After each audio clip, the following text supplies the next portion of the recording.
Hello friends, मैं Nancy Gupta. आज से मैं आपको हिंदी पढ़ाने के लिए आई हूँ। मेरे चैनल का नाम है शिवकम क्लासेस। मेरे द्वारा आपको एक ऐसा सॉलिड कंटेंट अवेलेबल कराया जाएगा जो आपको सभी टीचिंग्स एग्ज़ाम और अदर एग्ज़ाम में बहुत ही बेनिफिट देगा। तो चलिए आज पढ़ते हैं हिंदी का पहला चैप्टर। सबसे पहले हम ये जानते हैं कि हिंदी होती क्या है। तो हिंदी एक भाषा है। हिंदी क्या है? हिंदी एक भाषा है। अब बात उठती है कि भाषा क्या होती है। तो भाषा विचारों को अभिव्यक्त करने का एक माध्यम है। ये तो लिखित रूप में हो गया कि भाषा क्या होती है। तो भाषा विचारों को अभिव्यक्त करने का एक माध्यम होती है। जैसे कि इस टाइम हम आपसे कनेक्ट हैं तो एक भाषा के थ्रू कनेक्ट हैं। मैं आपसे हिंदी बोल रही हूँ और आप भी हमें अगर आमने सामने होते तो रिस्पॉन्स देते तो हिंदी में देते या इंग्लिश में देते। जिस मीडियम के थ्रू आप हमसे कनेक्ट होते वो मीडियम ही क्या होता? हमारी भाषा होती है। तो यही कहते हैं कि दो व्यक्ति एक दूसरे से जिस माध्यम के द्वारा संपर्क में आते हैं या जिस माध्यम के द्वारा अपने विचारों को अभिव्यक्त करते हैं वो क्या होती है? वो भाषा होती है। तो हिंदी क्या है? हिंदी हमारी भाषा है। फ्रेंड्स, हमने ये तो जान लिया कि हिंदी एक भाषा है, मगर हिंदी का हमारे पाठ्यक्रम में या हमारे भारतीय संविधान में क्या स्थान है? क्या हिंदी राजभाषा है या फिर राष्ट्रभाषा या फिर मातृभाषा? तो जानिए कि हिंदी कैसी भाषा है। तो हिंदी भारत की राजभाषा है। हिंदी भारत की राजभाषा है और हिंदी भारत की राष्ट्रभाषा नहीं है, क्योंकि भारतीय संविधान में किसी भी भाषा को राष्ट्रभाषा का दर्जा नहीं दिया गया है। भारतीय संविधान में किसी भी भाषा को राष्ट्रभाषा का दर्जा नहीं दिया गया है। और हिंदी का वर्णन हमारे संविधान में किस भाग में है? तो जानिए, हिंदी का वर्णन भारतीय संविधान के भाग 17 एवं 8वीं अनुसूची में अनुच्छेद 343 से 351 में है। अगर अब कोई भी पूछे या किसी भी परीक्षा में पूछा जाए कि हिंदी का वर्णन भारतीय संविधान के किस भाग में है, तो हम क्या कहेंगे कि हिंदी का वर्णन भारतीय संविधान के भाग 17 एवं 8वीं अनुसूची में अनुच्छेद 343 से 351 में है। ये तो हमने जान लिया कि हिंदी राष्ट्रभाषा है या राजभाषा है। तो अब जानिए कि हिंदी भाषा का अध्ययन विद्यालयी पाठ्यक्रम में किन रूपों में किया जाता है? मातृभाषा के रूप में या फिर राजभाषा के रूप में? तो हिंदी भाषा का अध्ययन विद्यालयी पाठ्यक्रम में 2 रूपों में किया जाता है। ये 2 रूप कौन से हैं? पहला मातृभाषा, दूसरा राजभाषा। अब मातृभाषा के क्षेत्र कौन कौन से हैं? आप हमसे ये पूछ सकते हैं कि बताइए कि मातृभाषा के रूप में किन क्षेत्रों में इनका यूज किया जाता है, हिंदी का यूज किया जाता है। तो पहला क्षेत्र है दिल्ली। दिल्ली में हिंदी को मातृभाषा के रूप में यूज करते हैं। दिल्ली, उत्तर प्रदेश, बिहार, राजस्थान, मध्य प्रदेश, हिमाचल प्रदेश, ये 6 राज्य ऐसे हैं जहाँ पर हिंदी को मातृभाषा के रूप में प्रयोग करते हैं। अब दूसरी बात आती है राजभाषा। तो भारतीय संविधान के अनुसार हिंदी राजभाषा है। ये बहुत ही ज़्यादा पूछा जाने वाला प्रश्न है कि हिंदी राजभाषा है या राष्ट्रभाषा है। अगर हिंदी राजभाषा है तो किसके अनुसार है? तो आज हम आपको बताते हैं कि हिंदी राजभाषा है, ना कि राष्ट्रभाषा। और ये भारतीय संविधान के अनुसार है कि हिंदी राजभाषा है। और हिंदी कुछ जगह पे मातृभाषा और राजभाषा दोनों ही है। ये भी बहुत ही ज़्यादा पूछा जाने वाला प्रश्न है कि हिंदी मातृभाषा और राजभाषा दोनों है। तो हिंदी भाषी क्षेत्रों में हिंदी मातृभाषा और राजभाषा दोनों के रूप में यूज की जाती है, बोली जाती है, जबकि अहिंदी क्षेत्रों में हिंदी केवल राजभाषा है। अहिंदी क्षेत्रों में मतलब जिनकी मातृभाषा हिंदी नहीं है, वहाँ पे हिंदी को केवल राजभाषा के रूप में प्रयोग करते हैं, और जहाँ की मातृभाषा हिंदी है वहाँ पर हिंदी को हम मातृभाषा और राजभाषा दोनों के रूप में प्रयोग करते हैं। अहिंदी क्षेत्रों में हिंदी को एक अन्य भाषा के रूप में पढ़ाया जाता है, जबकि इनकी मातृभाषा दूसरी होती है। दोस्तों, हम लोग बीएड, बीटीसी, अन्य प्रोफेशनल कोर्सेज़ में त्रिभाषा सूत्र का नाम सुनते हैं।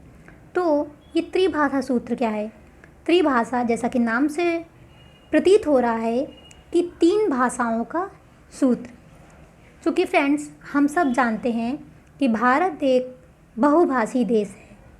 भारत कैसा देश है? बहुभाषी है। मतलब जहाँ पर कदम बढ़ाते ही बोलचाल की भाषाएं बदलती रहती हैं। तो प्रत्येक प्रदेश की अपनी एक मातृभाषा है, और यह मातृभाषा उनकी शिक्षा का माध्यम भी है। इसके अतिरिक्त विभिन्न कारणों से भारत में अंग्रेजी को भी एक विशिष्ट स्थान प्राप्त है। हम लोग जानते हैं कि भारतीय संविधान में हिंदी को सह राज्य भाषा का पद प्राप्त है। ये भी बहुत ही ज़्यादा पूछा जाने वाला प्रश्न है कि जो इंग्लिश है ये सह राज्य भाषा है या राज्य भाषा है।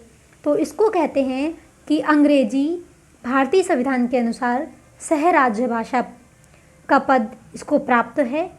और अंतर्राष्ट्रीय संदर्भ में अगर देखें तो संप्रेषण एवं ज्ञान विज्ञान का माध्यम भी इंग्लिश ही है, अर्थात अंग्रेजी को सह राज्य भाषा भी कहते हैं। तो जानिए, अब हम ये जानते हैं कि त्रिभाषा सूत्र क्या होता है। भारत की इस विशिष्ट परिस्थिति को, भाषिक परिस्थिति को देखते हुए त्रिभाषा सूत्र की संकल्पना की गई। त्रिभाषा सूत्र के अनुसार माध्यमिक स्तर पर बालक को कम से कम 3 भाषाएं पढ़नी होती हैं। माध्यमिक स्तर पर, हम प्राथमिक स्तर की बात नहीं कर रहे हैं। माध्यमिक स्तर पर बालक को कम से कम 3 भाषाएं पढ़नी होती है। पहली भाषा उसके प्रदेश की भाषा, अर्थात जिसे मातृभाषा का दर्जा प्राप्त हो। दूसरी भाषा हिंदी, दूसरी भाषा हिंदी और तीसरी भाषा अंग्रेजी। पहली भाषा मैंने क्या बताई? प्रदेश की भाषा जिसे मातृभाषा का दर्जा प्राप्त हो। दूसरी भाषा हिंदी और तीसरी भाषा अंग्रेजी।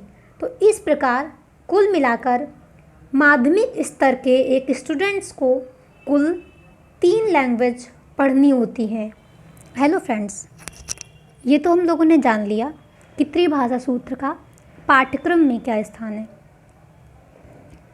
हम लोग अपने शिक्षा में कुछ आयोग पढ़ते हैं, जिसमें से एक है कोठारी शिक्षा आयोग। कोठारी शिक्षा आयोग 1964-66 में आया हुआ था। इन्होंने त्रिभाषा सूत्र का संशोधित रूप प्रस्तुत किया। इन्होंने त्रिभाषा सूत्र का संशोधित रूप प्रस्तुत किया। इनके अनुसार सबसे पहली भाषा जो होगी वो मातृभाषा होगी। दूसरी भाषा केंद्र की राजभाषा, जैसे कि अपने यहाँ हिंदी, और या फिर सह राज्य भाषा जैसे कि अपने यहाँ इंग्लिश।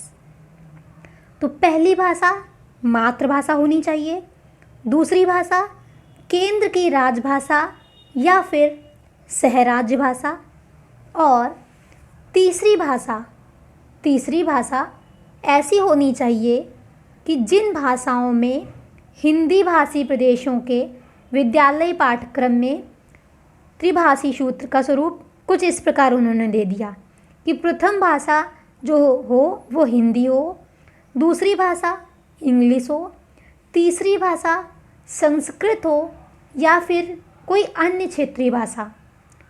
पहली भाषा हिंदी, दूसरी भाषा इंग्लिश, तीसरी भाषा संस्कृत या फिर कोई अन्य क्षेत्रीय भाषा। तो ये था कोठारी शिक्षा आयोग के अनुसार त्रिभाषा सूत्र का संशोधित रूप। इसके बाद में हम पढ़ेंगे कि हिंदी का विकास कैसे हुआ। इसके बाद हम पढ़ेंगे कि हिंदी का विकास कैसे हुआ, कैसे विदेशी हमारे भारत में आए, इन्होंने सिंधु में सा को हा और धा को दा कहना स्टार्ट किया और सिंध कन्वर्ट हो गई हिंद में, जिसे बोलचाल की भाषा में हिंदी बोलने लगे। तो कुछ इंटरेस्टिंग सा है, जुड़े रहिए हमारे साथ में और पढ़ते हैं कि हिंदी कैसे हमारे बीच, सिंधी हमारे बीच में हिंदी कैसे बनकर आ गई। हेलो दोस्तों, हिंदी के से जुड़े हम कुछ महत्वपूर्ण तथ्यों को देखते हैं। कहा जाता है कि पूरे विश्व में 10,000 भाषाएं हैं, 13 भाषा समूह एवं भाषा परिवार हैं। तो पूरे विश्व में कितनी भाषाएं हैं? 10,000। पूरे विश्व में 10,000 भाषाएं, 13 भाषा समूह एवं भाषा परिवार हैं। इन्हीं भाषा परिवारों में जैसे कि चीनी परिवार, यूरोपीय परिवार, भारोपी परिवार। तो फ्रेंड्स, जो ये भारोपी परिवार है जिसका उद्गम भारत और यूरोप परिवार के मेल से हुआ है, इन्हीं के परिवार से हमारी हिंदी भाषा बिलोंग करती है। तो आज के बाद में किसी भी परीक्षा में पूछा जाए कि हिंदी भाषा का परिवार कौन सा है, तो आप निसंकोच उत्तर दीजिएगा भारोपी परिवार। हिंदी भाषा का परिवार भारोपी परिवार है और हिंदी भाषा की उत्पत्ति अपभ्रंश भाषाओं से है। अपभ्रंश भाषाओं की उत्पत्ति प्राकृत भाषा से है। प्राकृत जो कि सबसे पहले संस्कृत से निकली और इसको परिमार्जित संस्कृत भी कहते हैं, कि जिसे कुछ लोग उसे पाली भी कहते हैं। तो जो हमारी मेन बुनियाद थी, मेन ओरिजिन था, वो क्या थी? संस्कृत थी। शुद्ध संस्कृत जिसे ऋषि मुनि सब लोग यूज करते थे, लिखित भाषा में यूज़ की जाती थी। उसी समय कुछ लोग बोलचाल में, जिन्हें शिक्षा का, जिन्हें इतना ज्ञान नहीं था, वो लोग संस्कृत से कुछ अलग हटकर भाषा यूज करते थे। अपने विचारों को व्यक्त करने के लिए कुछ अन्य शब्दों का यूज करते थे। उसे हम परिमार्जित संस्कृत कहते हैं या फिर बहुत से लोग उसको पाली कहते हैं।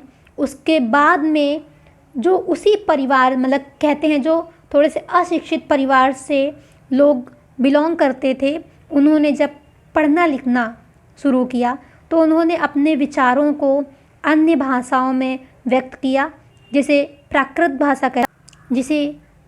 भाषा कहते हैं। और इसी प्राकृत भाषा को जब और संशोधित किया गया तो इसे अपभ्रंश भाषा कहते हैं और इसी अपभ्रंश भाषा से ही हमारी हिंदी भाषा की उत्पत्ति होती है।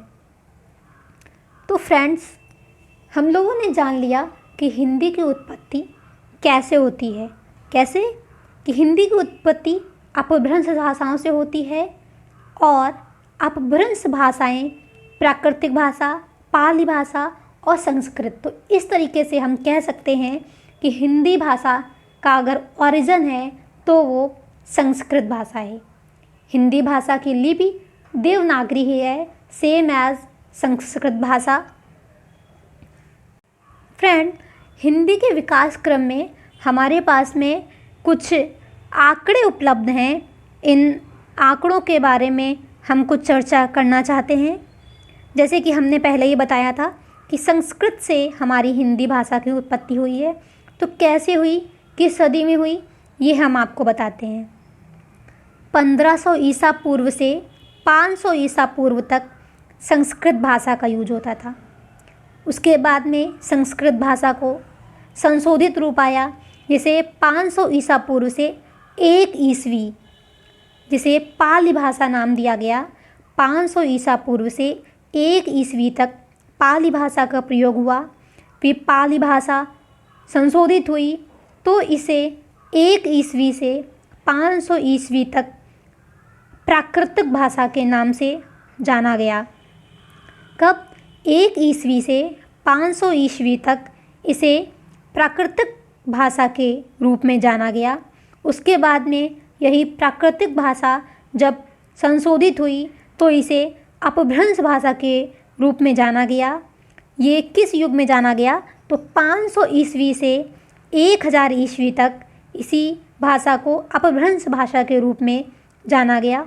उसके बाद से 1000 ईस्वी से लेकर अब तक इसी भाषा को हम हिंदी के रूप में जानते हैं। कैसे? कि 1000 ईस्वी से लेकर अब तक हम इसी भाषा को हिंदी भाषा के रूप में जानते हैं।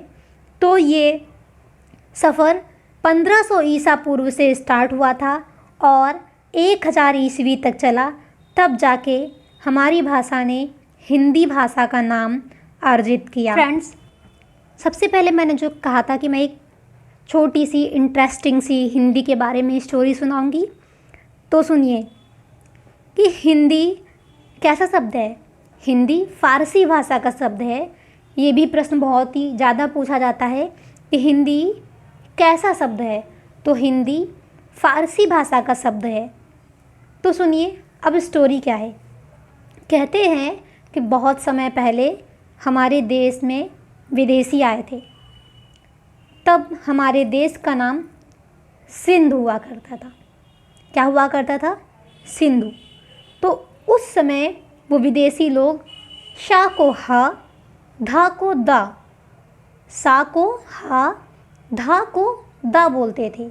तो हुआ क्या कि सिंधु, जिनकी भाषा थी सिंधी, उसे वो लोग बोलने क्या लगे?